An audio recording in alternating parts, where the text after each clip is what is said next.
Hey, what's up, everyone? Welcome back to this episode of the Auto Detailing Podcast. I'm Jimbo, and today we're going to be talking about when you're just getting started, what equipment should you get? What equipment should you buy? What are the necessities? I had a bunch of people reaching out. Obviously, 'tis the season. A lot of people are thinking about or starting back up their detailing business.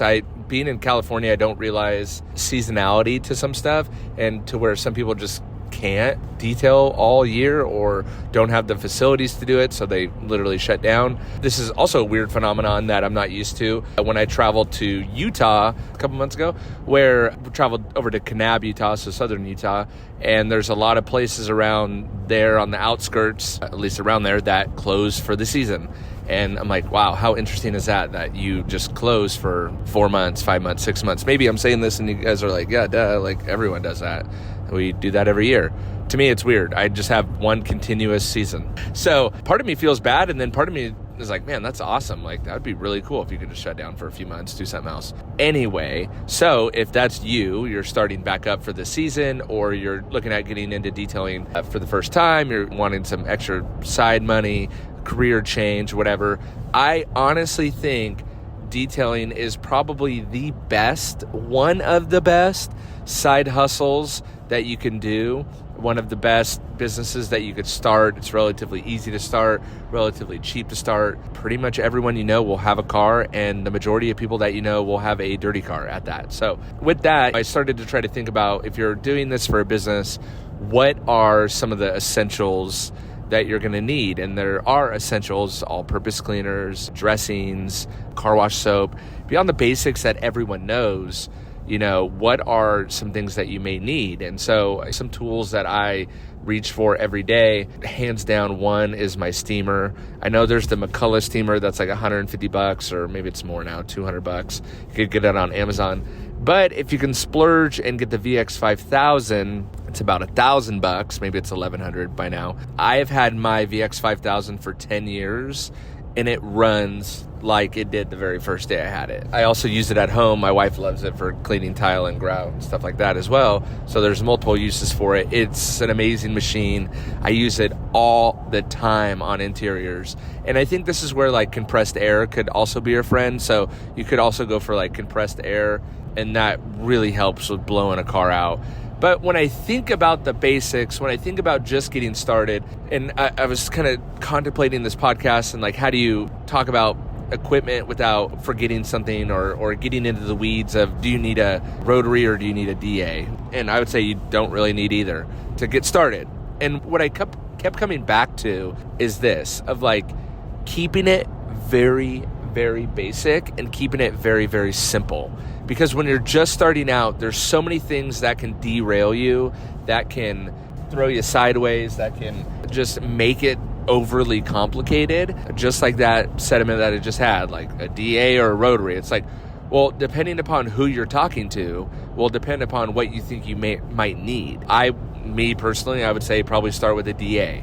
It's going to not cause you any problems. You're not going to have the ability to really burn paint unless you really, really were trying to. It's going to be less expensive, and it just has less of a learning curve, I guess. But even then, there could be someone that could probably make the exact same argument of why you should start with a rotary and not a DA. And so it kind of all just depends on who you're listening to. But at the end of the day, you want to keep it simple so that there's less opportunities for you to get derailed by stuff.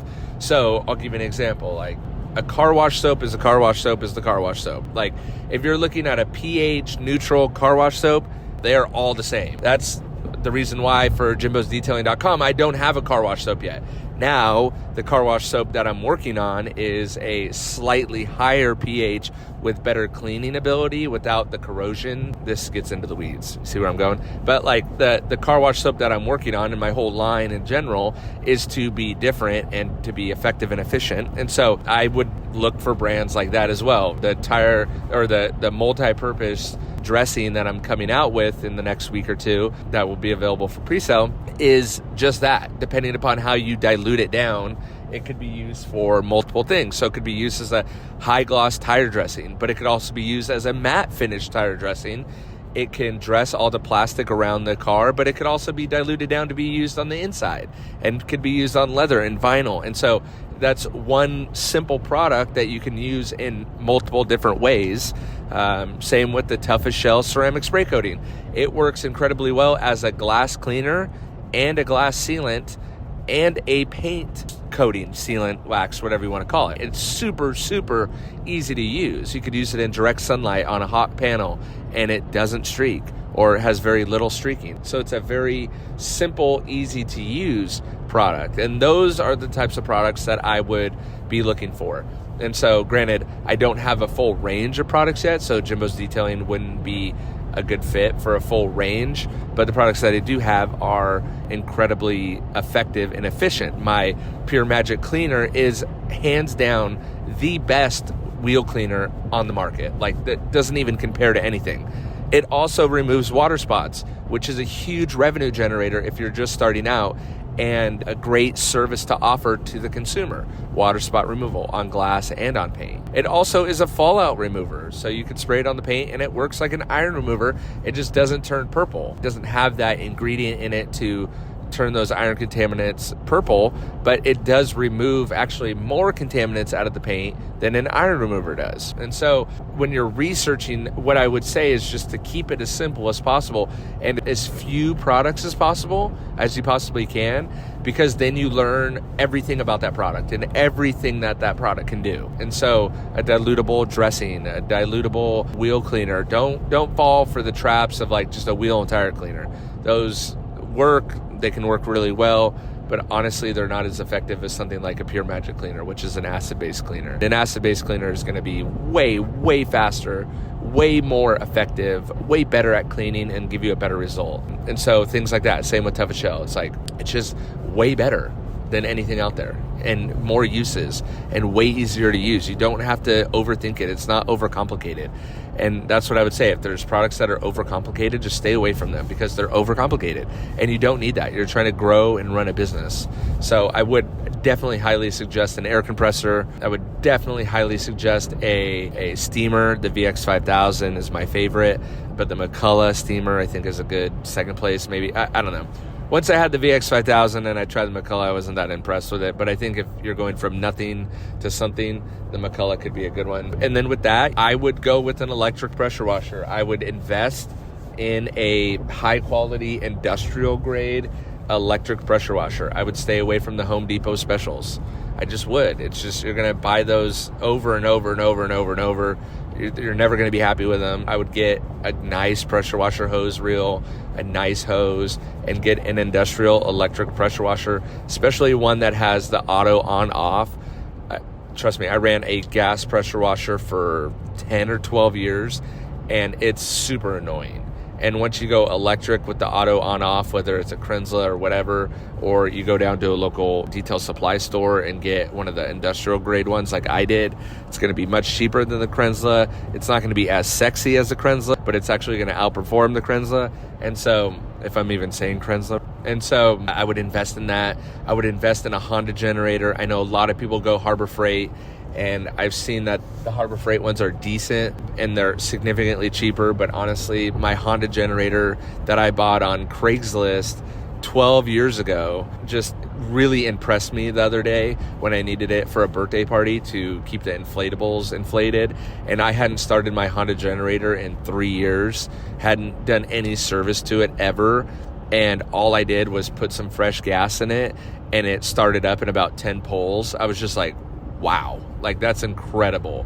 And not sure a Harbor Freight generator would do that either. So again, there's some pieces of equipment that are kind of like vital to the success, not vital to the success of your business, but there's nothing worse than your generator not firing up and you're out on a job, about to start a job. There's nothing worse than the steamer not working. There's nothing worse than not the product not working. I mean, there's your get a double braided hose at 100 feet if you're going mobile. Even if you're not mobile, get a 100-foot hose. Don't go 50-foot, because 50-foot you always need like 10 extra feet to make it more convenient, or you need 20 extra feet to just be a little bit better. Sometimes you don't use the whole 100-foot hose, but it's little tiny things like that you'll learn along the way that if your setup is overly complicated, that it'll just be one more thing to have to worry about. And so more than anything, like I said, just don't make it overly complicated. So if you are looking at just starting out, you're going mobile or something like that, you're not going to have a ton of room in your van or your trailer or whatever your setup is, your truck, the back of your truck. So you need to be efficient with the tools and the chemicals that you have. And so really search out those chemicals. Don't just have a tire dressing and then an interior dressing. That's too redundant.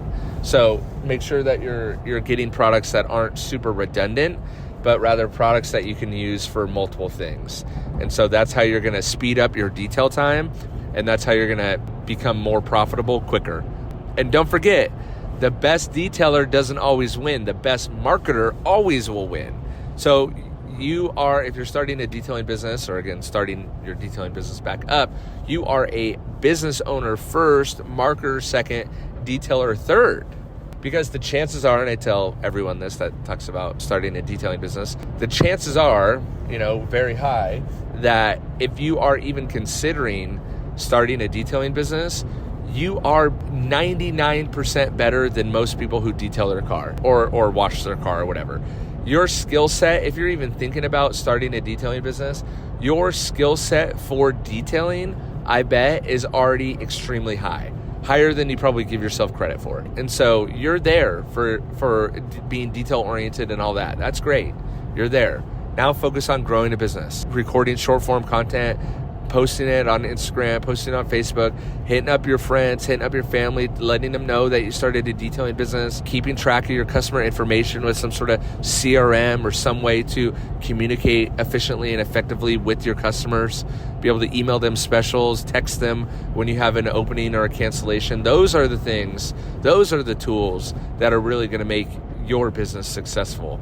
Not do you use chemical guys or do you use JIMBOs? I mean, yes, you will have a better result with JIMBOs by far, or chemical guys or McGuire's or Turtle Eye, whatever. You're going to have your best result with JIMBOs, just hands down. And so why will you? Well, because I've done it for so long. A lot of these brands don't have any boots on the ground. They've been out of it for so long. I've done this for 14, 15 years now. Wait, when did I start? No, 16 years. I'm going on my 16th year in detailing, and I started in fleet washes with hydrofluoric acid and washing 20 cars a day. I've done it all. I've done literally probably hundreds of thousands of cars in my day and learned every trick in the book and still try to continue to learn every trick in the book. And then I let that trickle down into my product brand. And so that's how I know my product brands are the best, because I've tried so many of them. Not to mention all my torture test and YouTube channel over the past 5 years or 6 years, however long I've been doing that as well. And so anyway, but just keep it simple. When in doubt, fall back on what you know.